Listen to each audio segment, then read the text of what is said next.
சின்னவங்கலேருந்து பெரியவங்க வரைக்கும் gold fever அப்படின்னா இது மாதிரி மட்டன் போன் எடுத்து சூப் வச்சு கொடுங்க. சீக்கிரமாக சளியும் முறிஞ்சி சரியாகும். சேம் டைம் ஃபீவரும் கொஞ்சம் குறையும். இதுக்கு மட்டன் சூப்பு போன்னே இருக்குது. அந்த போன் கேட்டிங்கன்னா கடையில் கரெக்டாக க்ளீன் பண்ணி கொடுப்பாங்க. அது வாங்கிட்டு வந்து நம்ம ஒரு வாட்டி க்ளீன் பண்ணி எடுத்து வச்சுக்கணும்.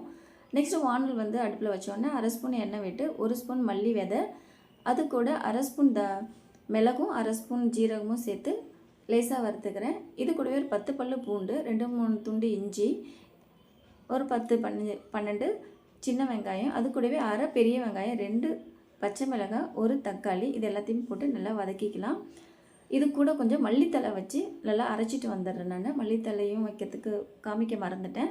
நெக்ஸ்ட்டு குக்கர் அடுப்பில் வச்சு கொஞ்சமாக எண்ணெய் விட்டு 4 சோம்பு போட்டு எலும்புகளை போட்டு நல்லா ஒரு பெரட்டின பிறகு நம்ம அரைச்சி வச்ச அந்த கலவையும் அதில் போட்டு தண்ணி ஒரு 2-3 டம்ளர் உங்களுக்கு தேவையான அளவுக்கு தண்ணி வச்சுட்டு நல்லா ஒரு 5-6 விசில் விட்டு எடுத்தோம்னா நல்லா எலும்பு வந்து வெந்து வந்துடும்.